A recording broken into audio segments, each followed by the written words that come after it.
Hey, good morning, everybody. Today is my birthday, and I've decided to run a mile as fast as I can to see how fast I can go.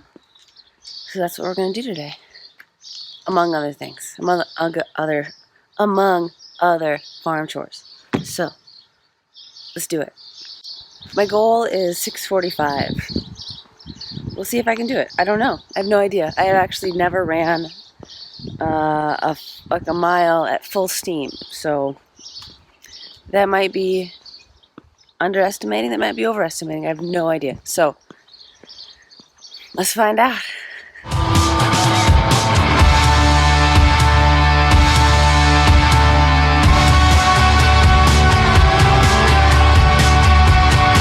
I am back. So that was tough. It was tough. I started out like a rocket. For me, 5:55 minute per mile pace for like the first quarter mile, maybe like 0.3 of a mile.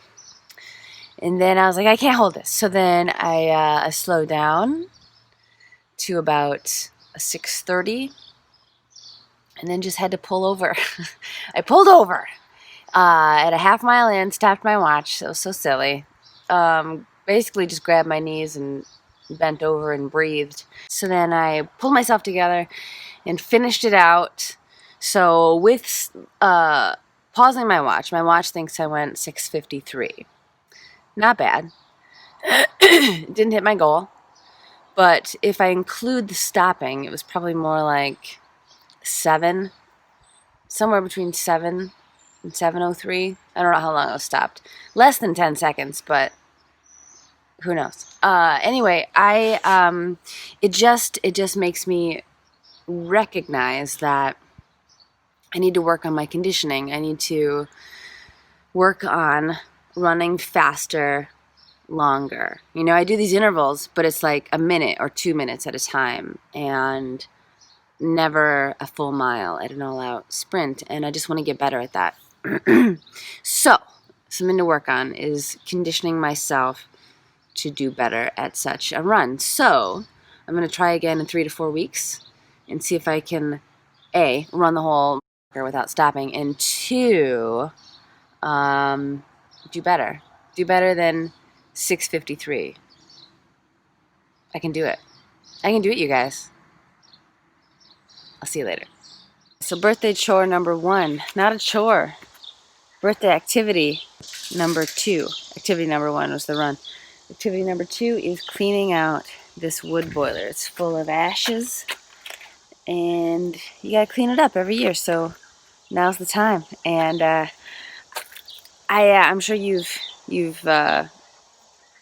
considered it over watching my videos, if you've watched other videos. But I love physical activity. I love using my muscles and my body and just being outside and doing things with my hands. So this is one of my favorite things to do, especially on my birthdays, to get outside and just do something physical. And so Kyle's cleaning out the chicken coop right now, and I'm cleaning out the wood boiler, and we're just making it happen today, you guys. Beautiful, sunny summer day. Let's do it.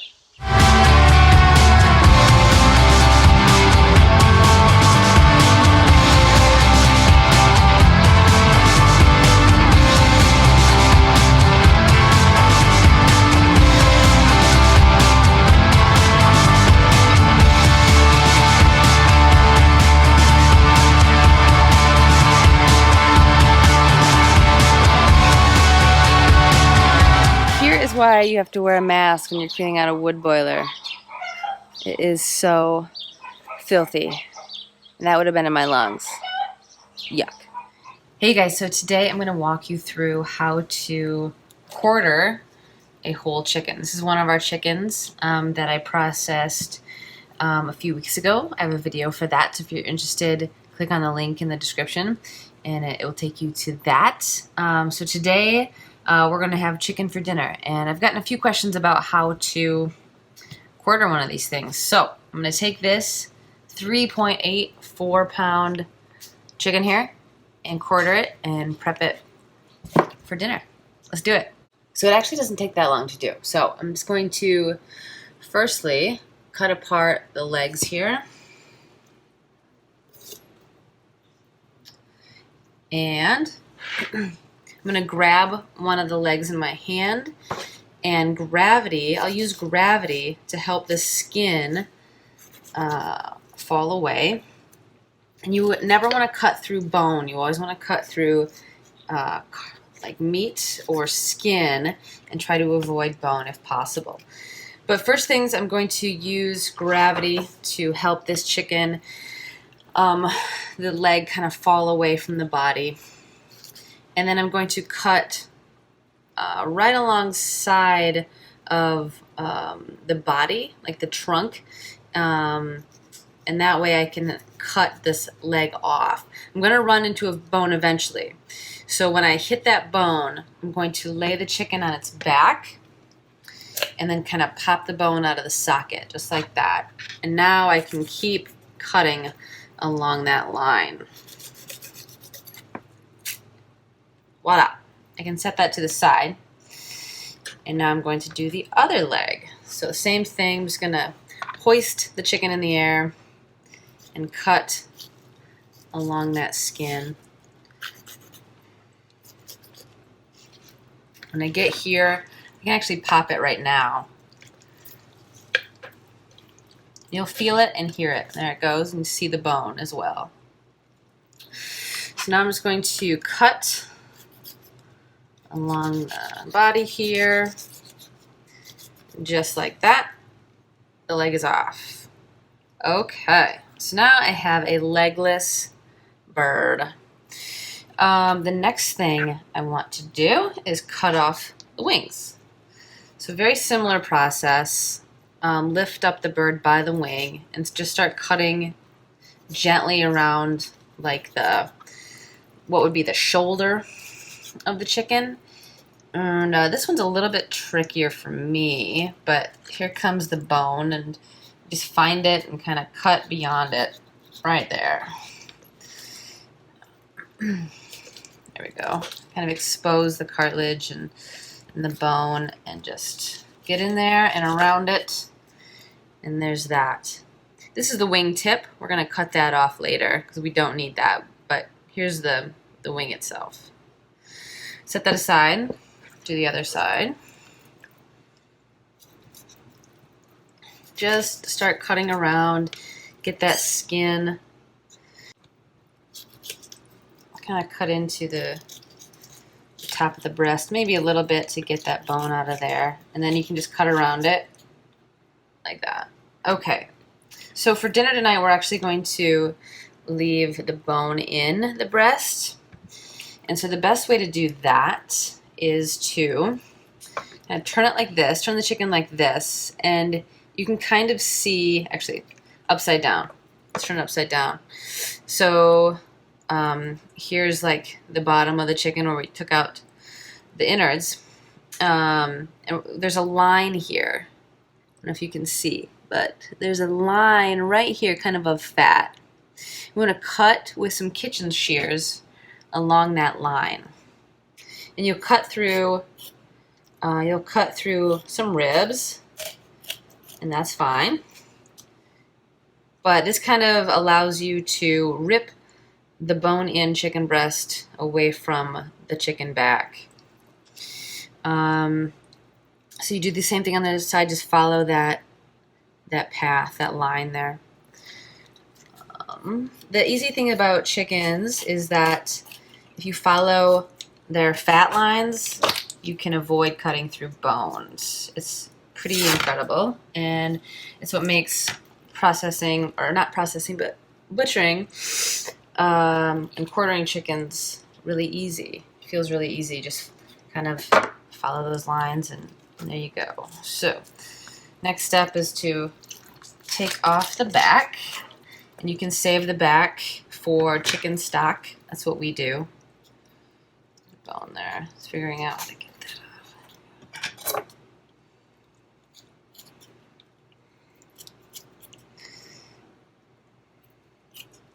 Cut through some extra skin. Oh, and there's one more piece of skin holding this on. Cut through that. Great.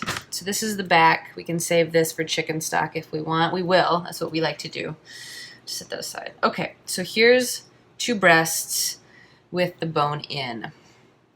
The next step is to take my knife and kind of just cut a little line here, kind of score it in the middle. And I'll show you, just like this, kind of score it right in the middle.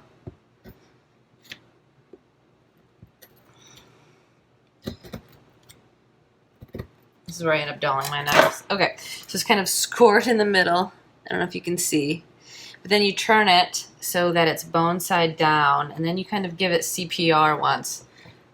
And you hear that crack. So now that kind of falls apart. And just take your knife and cut the rest of it in half. Get through that skin. Sometimes that skin is tough to cut through. I did not sharpen my knives before this. I probably should have. But that's it. So there's one breast. And there's another breast. And the final thing, well, not final, semi-final, is getting off the wing tips. So for me, I can just crank on them a little bit and expose that bone and that cartilage, and then take my knife and kind of cut in the middle of that. And then they come right out. Make sure I cut in the right place.